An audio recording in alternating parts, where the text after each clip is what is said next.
Up next, NASA's manned plan to our colder, redder cousin.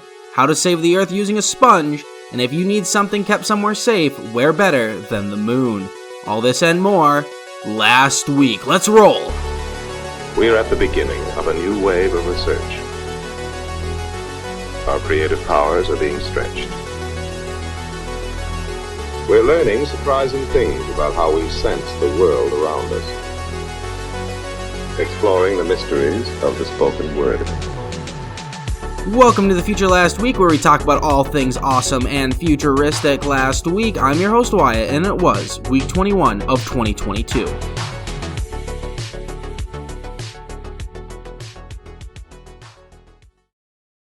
$142 million miles. That is the average distance between the Earth and Mars. The Moon, by contrast, is 240,000 miles, and it takes 3 days to get to the Moon. To get to Mars, on the other hand, it takes 6 months. Despite this, we've been to Mars before, or at least robots that we built have. Getting to Mars isn't the hard part when you're sending rovers or satellites. The difficulty usually lies in landing and operating the craft once it's there. Now, we could be content to just send rovers and tiny little drones to Mars for the rest of our existence as a species. But that seems a bit dull. Humans are a naturally curious species, and 9 times out of 10, we want to see this stuff for ourselves. Which, unfortunately for us, means eventually we have to send humans to Mars. This is the part where it gets a little challenging. Imagine you were locked in a studio apartment with your 3 buddies for 6 months. It doesn't matter how good of friends you are, eventually you'll be strangling each other and forming your own minor political parties over who gets to eat the last packet of desiccated Thanksgiving mashed potatoes. That alone is a big challenge to sending people. That long trip. Other challenges are a bit more traditional. Oxygen, food, water, waste disposal, and entertainment for the ride there. Science experiments, sample containers, portable power, shelter kits, EVA suits, and a wide variety of other things needed to actually not die and have something to do once you're actually there. Despite all this, NASA has a plan to do it. After a release of a draft document by the agency that lays out their high-level objectives moving forward, they gave a rough outline of what a manned Mars mission would look like. Keep in mind, a lot of this stuff is actually going to be launched from the Moon, and only the Habitat spacecraft will probably be coming straight from Earth. First, they would load everything onto a Habitat spacecraft, whether they launch it all as one piece, or if they would assemble the craft in orbit and then launch supplies and astronauts up there to take over and fly the craft to Mars. The second option would probably work quite a bit better than trying to do it all in one go, given that the massive amount of tonnage you need to get to the red planet. Second, they would need to fly the craft to Mars using a hybrid chemical-electrical propulsion stage in order to maximize efficiencies such as a nuclear propulsion stage. After all, you can always get more electricity, but stopping to fill up on gas is kinda out of the question. During this months-long trip through the space between the planets, the astronauts would be doing normal International Space Station-esque type of work. Experiments, repairs, talking back home, that kind of thing. They would also have entertainment like movies and games, although board games might be a bit hard since having your rook floating 4 feet above the chessboard makes it somewhat difficult to strategize. Third, once entering Mars orbit, they would send 2 astronauts down to the surface while 2 stayed up in the ship Habitat. While on the surface, they would use a rover, both to get around and to live in. This rover would have been delivered beforehand by an unmanned mission, along with the majority of all the supplies they need for an extended stay. The rover will also be handy for helping the astronauts get accustomed to Mars gravity, which is about 1/3 of Earth's. And then once conditioned, they could travel and perform science in normal EVA suits. At first, the missions to Mars will only be 30-day excursions to the surface, before eventually maturing into 500-day-long stays for some serious science, as well as a study of how prolonged habitation on Mars affects the human body and mind. In actuality, these missions will be a total of 420 days and 916 days, respectively, when adding in the time it takes to get to Mars and go back home. Finally, when it's all said and done, they will load onto the Mars Ascent Vehicle, or MAV, A 25-ton launch vehicle landed on Mars beforehand and meet up with the ship habitat in orbit. Once there, they would burn back to Earth and eventually land. This sounds hard and expensive. So why even bother? Well, if humanity has any hope of long-term survival, we need to have colonies in other worlds to carry on the species in case Earth is destroyed in some catastrophe, or humans will cease to exist. Also, think of the major benefits that would materialize for everyday people as a side effect of the amazing new technologies invented in order to make the journey even possible, let alone practical. Air recycling, carbon scrubbers, battery technologies, innovative power sources, efficient propulsion, a better understanding of the human body and how it reacts to certain stimulus, and medications that we can develop to mitigate those effects. For the people that wonder why we invest money in space when Earth has so many problems, the reason should be clear. The small amount of money we put into space and science, which, in the case of the US, is half a cent for every tax dollar, is returned 1,000-fold in our economies and raises the standard of living for everyone on Earth. And I would say that that's worth the money. Going to Mars isn't a joyride, it's an investment in the future of humanity.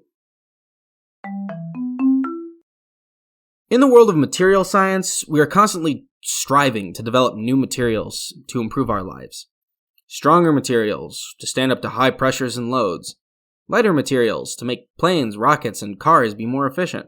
As well as materials that have a purpose in this world other than structure. Some examples include Vantablack, a material that is so black, you can't even make out the shape of the object that they're applied to.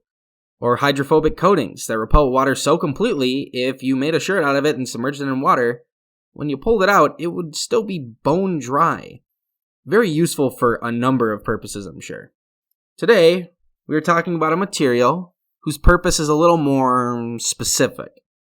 Last week, in the German journal Angewandte Chemie, or in English, the Journal of Applied Chemistry, an international team of scientists published a paper about a new material that could be used to capture carbon dioxide out of the air and let other molecules like nitrogen and oxygen pass right through it without issue, effectively filtering the air. The general idea behind how this works is the material is constructed sort of like a sponge, with lots of open air pockets throughout the material, and inside the pockets are molecules that attract carbon dioxide. That makes this a method of scrubbing carbon from our air and helping to reverse climate change. However, some of you may know that we already have methods of removing carbon dioxide from the air. So, what makes this any different? Well, the most common way of removing carbon dioxide from another gas is called amine scrubbing, which, funny enough, is used less for carbon dioxide capture from the air and more for refining natural gas. The process is fairly complicated and uses a solution of water and alkylamines to absorb hydrogen sulfide and carbon dioxide from the natural gas passing through it.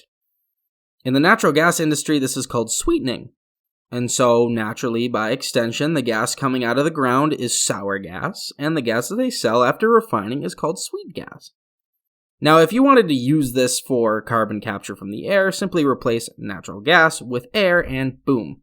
The major problem with this technology is that the amine solution used to absorb the carbon dioxide from the gas is used up and oxidizes in just a few cycles, necessitating continuous production of the amine solution to replenish the system, and thus driving up the cost since it technically runs off of a consumable like a truck. Not to mention the electrical cost to run the system and all the pumps.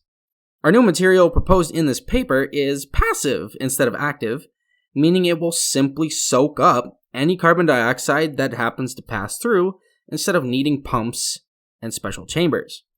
It is also not consumable per se. The material doesn't need to be replaced, just heated up once it's saturated. And then it will release the trapped carbon dioxide, which can then be collected. To get into the nitty-gritty of it, in order to manufacture this material, a chemist will mix sugar molecules called cyclodextrins and boil them with alkali metal salt and water. This produces a sponge-like material with the capabilities mentioned earlier. The pores in the material are full of hydroxide sites, which react very strongly with carbon dioxide and produce bicarbonate salts. Simply put, air is pushed through the material with a fan or something, the carbon dioxide gets stuck on the walls of the pores in the sponge, and turns into baking soda, of all things, trapping the carbon dioxide. Not only is it passive, but it is also cheap, since it is only really made of sugar and metal salts. And if something is cheap, it is desirable, it is scalable, and it is economical. This technology could be used to scrub clean emissions from coal plants or directly out of the air, allowing us to potentially start undoing some of the damage we have done to our climate. Not to mention its uses as a cornerstone technology for cheap life support systems in future spacecraft, bringing advantages not only in cost but in weight reduction. As awesome as this technology is, there is a gotcha, like there normally is for anything that sounds too good to be true. Remember how I said that in order to recharge the sponge, you need to heat it? Well, you can't just heat it a little. You gotta heat it a lot. Like 500 to 800 degrees Celsius a lot. Which is hard to do, and very expensive to do. So if it does become a popular technology, but users would rather not pay the cost of having it renewed in a furnace, then we just toss the used sponges out and buy new ones, essentially making it a consumable, which could be a problem. To bring it all back down to Earth, this was discovered in a lab not that long ago and is nowhere near production of any kind, so we will have time to correct any downsides it may have. At least the downsides I know about, given that I didn't want to pay the $15 to have full access to the actual paper, as well as figuring out how to produce, sell, and implement it around the world. We most likely won't see this technology in our daily lives for quite a while, but it is something to be optimistic about at least. And cool to see simple solutions to complex problems created by the best minds amongst us every day. I look forward to seeing where this takes us. Let's say you need something important stored. Very important. Like national secrets. Seeds from every plant known to man. Or a crayon drawing of a cat you won a prize for in 3rd grade. Where would you leave it that you felt comfortable? You could bury it, put it in the attic, bring it to a rental, even build a bunker in the Arctic if it's a super duper important. However, all of these options have a common issue. They're all on the planet Earth. We have a climate, an oxygen-based atmosphere, animals, microbes, and in general just a whole lot of stuff that is not ideal for storing things for a very long period of time. Even the clay tablets of the Babylonians disintegrated over the course of 3,000 years. What do you think would happen to paper? Or hard drives made of fragile electronics? Where even a static spark can ruin your day. Even the Svalbard seed vault, built to withstand much of what we could throw at it, flooded due to climate change affecting that area. The further you dig into the problem, the more obvious it seems like using the Earth as a place to store important objects and information might actually be a pretty lousy idea. Well, if not Earth, then where? Well, it turns out that there is actually a pretty good candidate hanging in our night skies. You know it, you love it, it's the moon. No air, no water, at least not enough to be a problem, and nobody around to try and steal your stuff. Yet. That's what Lone Star Data Holdings is hoping for. They want to take your important stuff, put it on a server, and shoot it at the moon for safekeeping. Of course, it's not going to be quite that straightforward. The surface of the moon is assaulted with titanic levels of radiation from the sun pretty much constantly. Not to mention the day on the moon is 222 degrees Fahrenheit or 106 degrees Celsius, and the night is a slightly nippy negative 297 degrees Fahrenheit or negative 183 degrees Celsius. I'm not even sure why I bothered doing the conversion for those temperatures, considering it is hard to comprehend those levels anyways. It's also notoriously hard to land on the surface of the moon without becoming an oily smear, due to there being no atmosphere to slow down the spacecraft, and you can't use a parachute. So that makes it so you need a hard, fast, perfectly timed burn to slow down right before you touch the ground, or big problems. In order to solve the issue of extreme climate on the moon, Lone Star claims they are just going to place the servers inside lava tubes, located under the surface. That solves all the issues relating to radiation and temperature swings.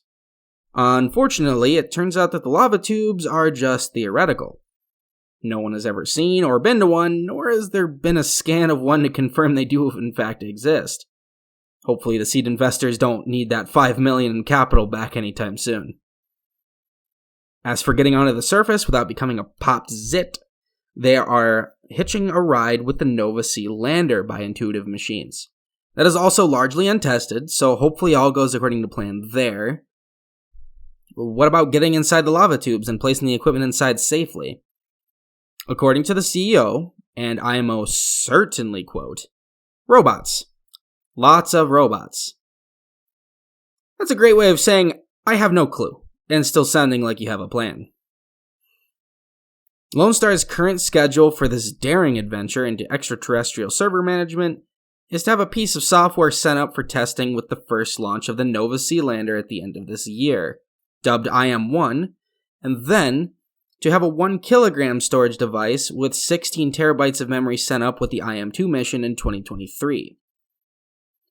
Once they are on the moon, they will conduct several experiments in data transmission to and from the little server using the X, S, and Ka bands of the radio spectrum, gauging speed and data integrity.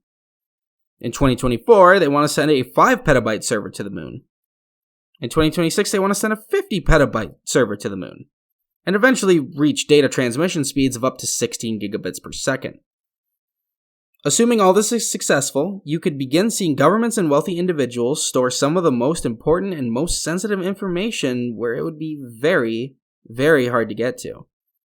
Despite all the issues with this plan and the business model, it's usually the people that go against the grain that succeed the most, so best of luck to Lone Star, and I will be watching with interest. If you like this episode, please consider helping the show and telling your friends about it. They get the latest news about our amazing civilization, and I get to enjoy sharing it with them. The show is available on Spotify, Apple Podcasts, Google Podcasts, or wherever you get your podcast. I also have a YouTube channel, if that's how you like to listen. Just search The Future Last Week and subscribe to the channel. If you'd like to support the podcast, stop on my Patreon and consider becoming a Patreon for some cool benefits, including a shout out in a certain tier. Visit patreon.com/TFLW. Have a good week, and I'll see you next Monday.